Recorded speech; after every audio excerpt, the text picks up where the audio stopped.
So we have Druz Lite here versus Ragnarok. Second division, very solid teams. We have, for example, Aristocats and Lite Corvo here, both in the 1600s 1v1. Palm and Cheap, they are, what should I say, 1400 plus, stabilized there. And Maggie Wurtze, I'm not completely familiar with, but Zreptar also a very solid player, around the same 1400, 1500 range at least. So we should have a good matchup here. We're starting with Arabia. I'm not sure whose home map this is. I didn't do my homework there again, but that's it anyway. This is pre-patch, so Lithuanians aren't broken. There aren't any wall bugs or anything. So nothing to worry about there. But let's have a chat about the players here. Palm in the pocket. As Lithuanians, as mentioned, going to play the cavalry role here and start hunting relics when it's appropriate to get an extra attack boost for his knights into paladins into knights into cavalry into paladin. Lithuanians starting with 150 extra food will have a very smooth scout rush as well, so they transition nicely from scouts into the next stage as well with that extra 150 food, essentially giving you 2 extra 3 scouts in the feudal age if you look at it that way, or more smooth production in the dark age. So looking forward to seeing the scouts and cavalry play from Palm here. Right side we have Cheap with the Saracens for this one. I've seen him play Saracens before in team games. He does a good Saracens flank with the ability to destroy buildings and walls with the Saracens archers that have an extra attack against buildings.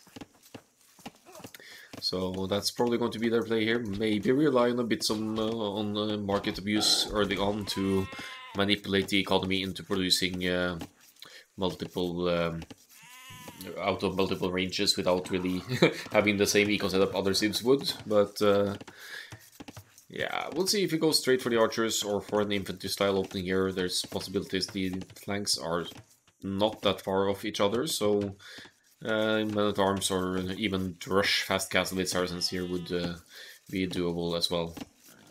And finally, for Lite Corvo, highest ranked player on Druz Lite here. He is playing as the Britons, obviously a very solid flank civ as well, with their extra range of +1 kicking in Castle Age and stacking with another +1 in the Imperial Age. So Imperial Age Britons are blessed with the unique technology giving another +1, are looking at 5+6 range are blessed, so outranging any other civilization with their archers line units. You can see that we've moved up a notch here as well, looking at the idle eco tabs here. Palm with the most idle eco of all here, but all in all, look at the town center fluency here, that there's very, very little idle TC time of the players here. So let's move to the other team here. We are Aristocats in the pocket for Ragnarok here, and he is playing as the Franks. So Franks also with a very solid scouts opening. They have extra hit points on their scouts, so that benefits them directly going into the feudal age, getting +20 hit points on their scouts. They also have that bonus carried all the way until the Imperial Age. So they have some of the strongest paladins in the game, maybe going to be contested by Lithuanians with the extra attack boost though. Pushing in Deer here for some extra food boost for Aristocats, and probably not going to commit to scouting the enemies just yet. More content with seeing the map layout, walling off the sides as is possible here, and we seem to have a stop in the game here. Why do we have that? The game is paused.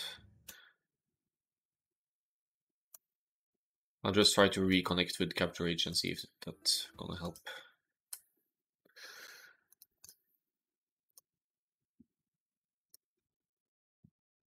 Oh, I think I need to restart Capture Age here. Be right back.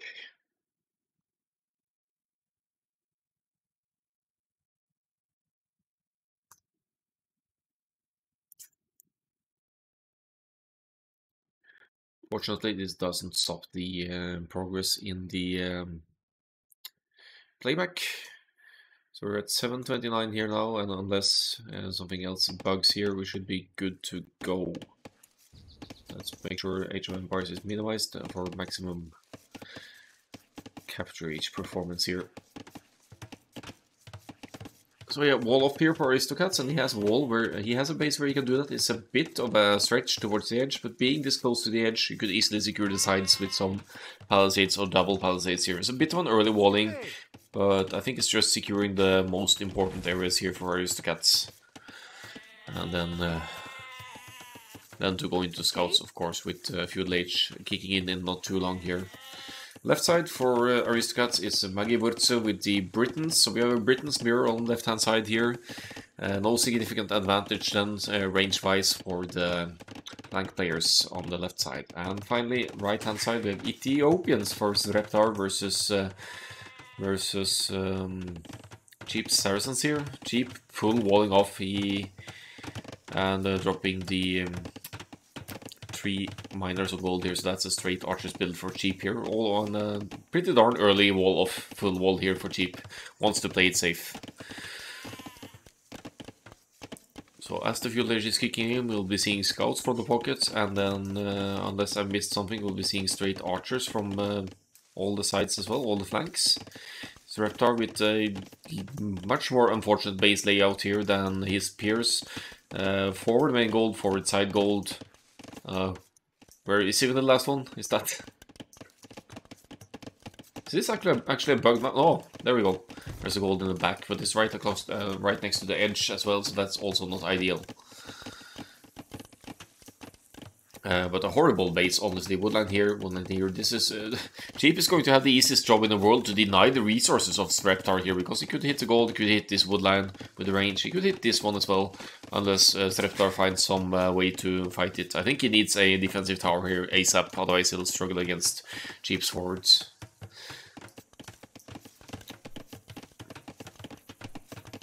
Cheap with 2 of his golds pointing towards the enemy as well, but he has the side gold in the back here as well. That could be of use. This walling takes its toll on Cheap's economy though. He is committing a lot of villagers to the walling business and is looking at a lot of idle eco time from all the walking and all the villagers not bringing in resources while walling. 3 scouts for Franks, 4 scouts for Palm here. He has to go into horse collar, obviously, something that Franks get instantly. Walls are about to be fully up here for Palm, and is in a bit of a run-in with the Franks here, actually being outnumbered, at least right now.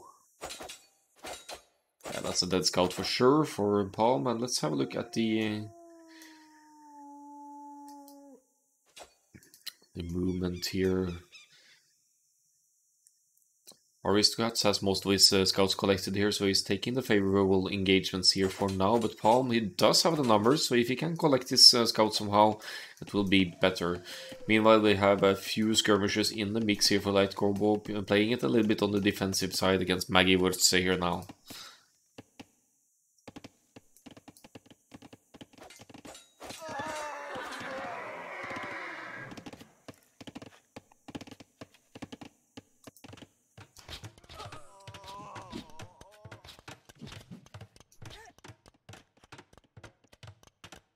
Light Corbo on the forward though, Reptar scouting a little bit, and as said, he's put up that defensive tower on the gold, because it's such an exposed base. Horrible map for Reptar here, I feel sorry for them. Could have, of course, gone for some ballsy walls all the way here, but then you're only really securing the gold here, so I can see their approach, saving more wood for Archer's production instead. And for now it pays off, Reptar with slightly more Archers than Cheap has with the Saracens here. Light Corbo, however, has the numbers advantage over Magiwurze here, and your scouts run in the middle as well, where Palm actually is out HPing Aristocats here with his... Wait, what? No, it's definitely Aristocats with a stronger army here, but then again there are more Britons units here. Spearman in the mix from both ends. Yeah, this is Spearman that's making a difference here in the army count, but Palm needs to stay together with Light Corbo here. Otherwise, Scouts and Spears will easily go down to the mix of Scouts and Spears of the opponent here.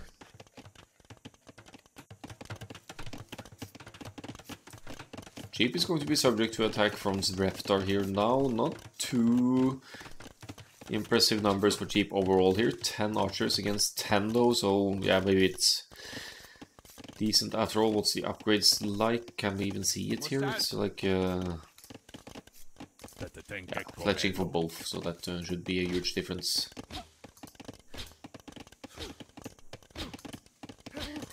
And verse 8, and these are Saracen's archers, these are not, so Zreptar is going to make for a longer time to break through here. Only scouts here for from the opposing pocket here now, although Aristocrats has more scouts total. That's a larger investment food-wise as well, so it means that Palm should probably be clicking up to the cast stage sooner than Aristocrats here. We see the 5 food only missing for the cast stage now, with Palm has his second building up, he could click up any moment, and he does indeed. He has the blacksmith and stable, and there's the cast late click for Palm.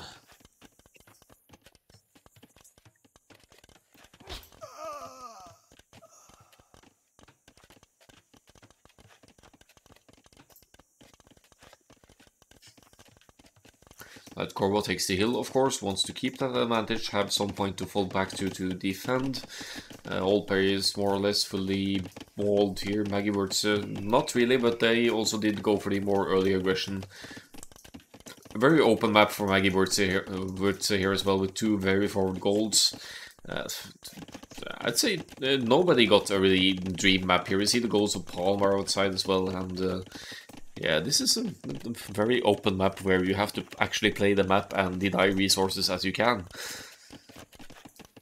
17 archers to 15, 17 for Cheap as well, so Cheap is keeping up with the Ethiopians player here now. The issue will of course be that Ethiopians fire faster, so in a even numbers situation, that's not a fight that Cheap can easily take. He would need something in between, like a few scouts or whatnot from Palm. Palm right now only with the spearman of lost all of his scouts, but will in return be pumping those knights out before Aristocrats here. Good job of Lite Corbo on the left hand side here to keep the hill. 23, he has more numbers, and this is Britain's mirror, remember, so no significant advantage for either player other than whoever gets up to the castle age sooner will get that ranged spike sooner as well.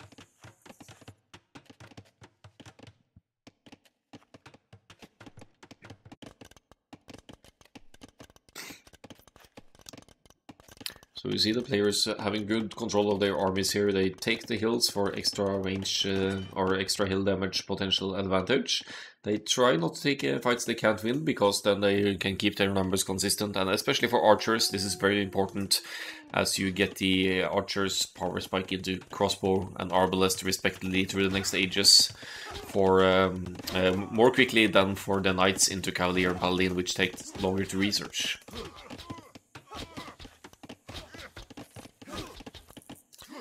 Saracen's archers though, even being just archers in a group like this and with fletching, they will still be able to contest enemy production potential. Zreptar, whether he likes it or not, will have to pull all of his army back here to make sure that his production buildings don't go down here. I think the range, yeah, almost goes down there. We have Fuel Age still for Cheap though, didn't kick up yet, and Zreptar is on the way to the cast age.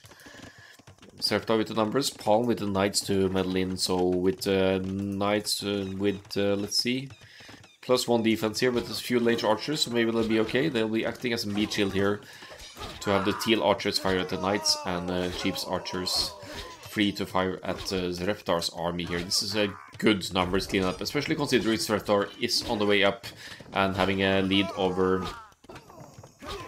Cheap by almost half a minute. It's so important to take the numbers down here. And now this range could finally go down for Zreptar, and he will be left with only 2, not 3 ranges to produce from here.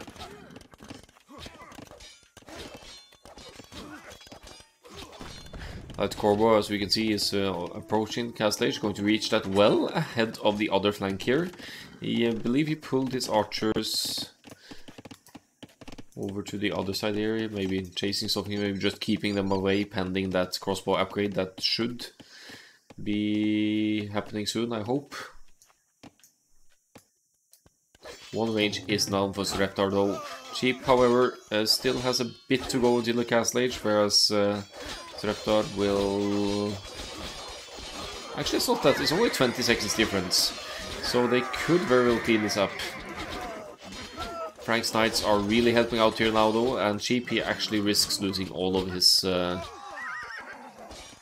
archers here before crossbow if Reptar and Aristocrats are able to clean up here. Palm is desperately needed on the right hand side here now, but Cheap is going to lose numbers rapidly here. They did clean up a lot of Reptars as well though, and Reptar is left with only 2 Rangers, remember. So it's not, maybe not, might not be as bad as it looks right now. Cheap salvages some of the crossbows or archers, so they can be crossbows. 20 to 20 are dead, similar numbers of both knights and crossbows on the left hand side. Meanwhile, that Corbo is pushing Maggie Wutze here with superior numbers, I'd say. 6 or 7 more crossbows total. And they both have the Britain's ranges and they work faster. That's actually one thing that benefits the other flank players as well, but again, no significant advantage for either team because they both have the Britain's faster working ranges team bonus as well. Consistent production, however, seems to be better for Lite Corbo here. He did stay with only 2 ranges until now, but this still keeps the numbers lead. And meanwhile, Maggie Wutze has been on 3 ranges. Seems to be producing consistently now, but is still behind in numbers overall, which, if you see the KD, Lite Corbo has 25 to 17, so has taken some better engagements as well. Let's move to the other side. We have quite a few of Palm's pocket knights here now with... that seems to be the first... It's still only +1. Now it's +2. It's definitely +2 defense, and... working again together with Cheap here and his 23 crossbows to maybe try and obstruct the enemy economy. I feel like it's a good call to hit this side as well, because Reptar has probably the worst base layout out of all of the players here, with the resources in such bad spots. Even the gold right near the edge of the map there with the and partly on the hill, and the 3rd gold this forward. It's just a nightmare to be playing Enisim with a map like that. Corbo keeps falling back to the hill, probably will try and establish some presence here as the game moves on.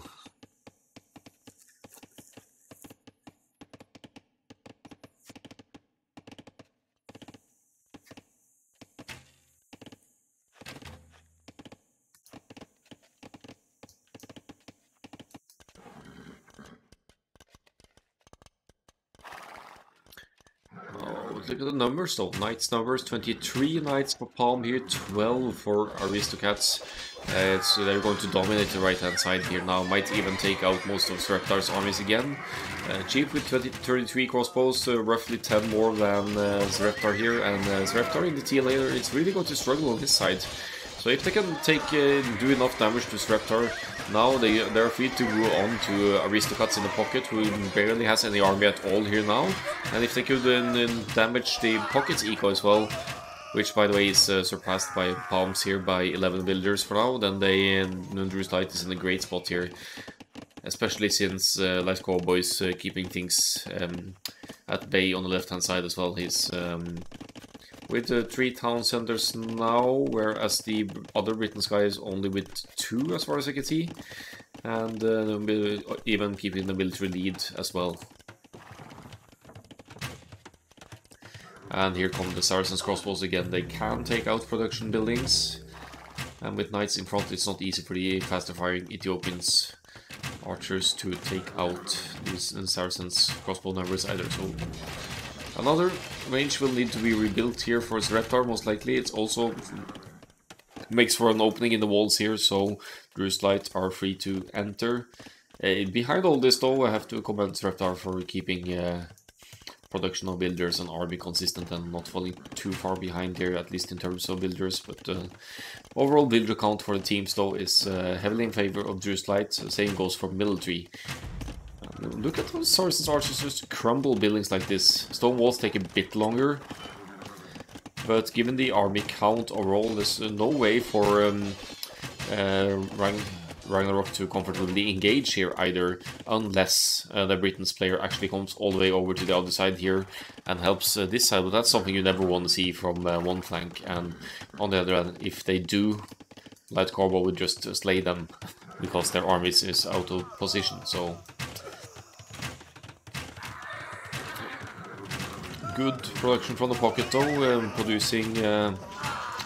still producing those Frank Knights. Palm doesn't have any attack actually on the Knights, whereas Green has +1. So what's with the players playing Lithuanians and not collecting relics? I wonder what happens. It's understandable after the patch, but this is pre-patch and there wasn't a broken Lithuanian situation. Bad engagement as well here, or bad-ish. Cheap is sitting under the tower and sort of staying with Palm here, but it looked like they took lots of losses here. Maybe I'm mistaken here. Palm still with a consistent flow of Knights, and he doesn't really need to help on the left-hand side on Lite Corvo. Lite Corvo can hold it on his own. He's just floating more archers to the hill here, and probably, yeah, he's prepping Imperial Age as well, so it's going to be power spike for Lite Corvo on the left-hand side with the earlier ballast over the opponent who hasn't even hit yet. Chip down to 16 crossbows though, but the same can be said about Reptar here. And consistent flow of the Frank's Knights into the fighting here. Paul will need to back off for a little bit as Cheap adds some forward siege and keeps that flow of Saracen's crossbows coming now with 4 ranges moving forward.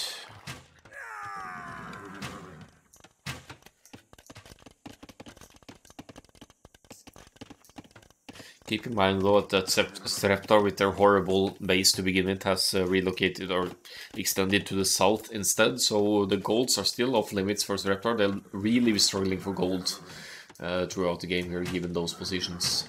See it here, gold probably needs to use the market a little bit to tweak it. Imperial Age just around the corner for Lite Corvo here. He will be having more than 60 crossbows to become arbalest, 72 total actually. And probably with an economy to justify Bracer and maybe even defense right away or other things. This is the fight Lite Corvo can take as soon as he gets Arbalest in though, and that's why Magiverse is backing off here. Lite Corvo will risk running into Castle Fire at some point if this doesn't get denied though. But he keeps that hill, makes sure that the enemy can't easily engage. If stone permits, and it does, Lite Corvo could now drop a castle on this hill as well, and he'll have really have fortified this position. He knows that Magiverse is not up at all here, and here comes a very forward castle right on the production of Magiverse here. Lite Corvo is so confident here, he knows that he can slay all of the crossbows of Magiverse here, and this should probably be the GG moment, because the left side flank will be left with barely any army at all here. Maggie should have pulled back a long time ago. We'll pull back towards the castle though and maybe salvage some numbers, but here comes an even more forward castle for Lite Corvo. We have some green movement in Palm's base though, some solid raids for Aristocats here, sort of a last resort to try and set back the Druz Knight's pocket here, but look at the overall situation here. Palm on the way to Imperial Age, so it's not the case for Aristocats, who has been losing more units, producing more, and even losing economy here. Palm should still not be in the worst ever spot, given how his teammates are doing here. Cheap stacking up the crossbows. He is with quite a bit of them now. Good defensive castle by Reptar though, so holding some position here, going into more stone. The big issue will be the left side though, with Lite Corvo absolutely demolishing Magiverse here. Another forward castle even. And those castles of Magiverse are not a hinder for Lite Corvo here, because he could simply go into Trebs like he's doing and start contesting the castle on the hill here. Palm did have to pull all of its knights back, and still didn't collect any relics. You're Lithuanians, man. Go collect at least a few relics, so you don't need to face Frank's armies that are almost as strong as your Lithuanians. Another castle goes up, trend push is underway, and look at the situation here for Maggie, where it's 57 villagers, 1 army. Desperately trying to drop more ranges here to hopefully be able to reproduce some army, but with Palm also in the Imperial Age,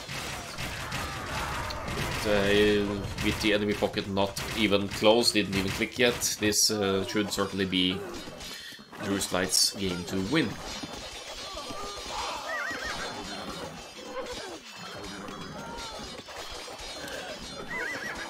Lithuanian's Knights, soon to be Cavalier, will be cleaning up the raids here for sure, so saving Light Corvo's ass there, while Light Corvo is busy with always army those slow ass archers. Pushing blue to the point of oblivion here, 55 villagers, 16 military total. Sareptar is an imp as well, but he is up against larger numbers of Saracens. I can see how Cheap is pulling back here because he doesn't want to fight against the Ethiopians Arbalest, but on the other hand he has massive numbers advantage and could probably get more pick-offs here before running back.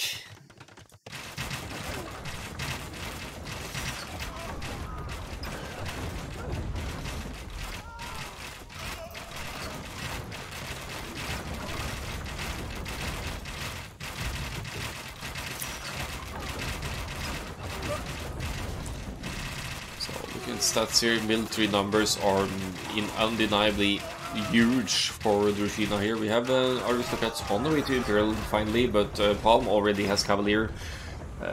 Could in theory almost go into Paladin soon as well, because it does have the numbers, could justify idling the production, go for Paladins here. Helps out in the raids against Maggie Birds here, and there's no way the aristocrats in the Frank's pocket here can contest this. This is Druz Lite's win on Arabia, and we'll be going to the next game of Lombardia shortly. So Maggie Birds apparently wants to complete something before moving on here, but that's it for this one. I think I'll do the disconnect and move into AOE2 here to see the stats for this one.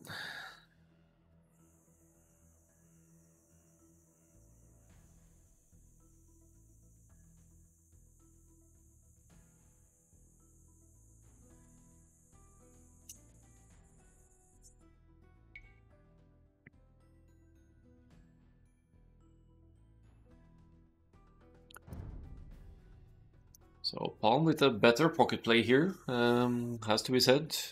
Getting to those very important earlier Imperial Age and power spikes with getting the early Cavalier. KD not positive, doesn't matter when the Light Corvo has a push like he did on the left hand side.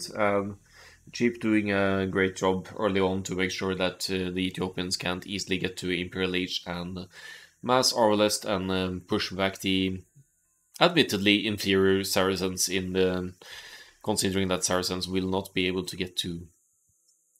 don't have any equal bonuses running for them and rely a bit more on the market use for production maybe. Food and gold equal more, gold for cheap, not unsurprisingly there.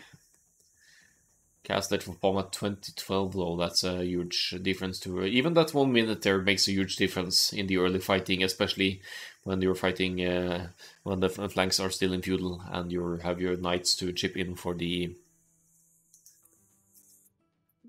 against the feudal age archers. Villager high for Druz Lite overall as well. Some dangerous raids in Palm's base though, but not enough to take them out of the game. And finally the timeline to show some exciting battle events here.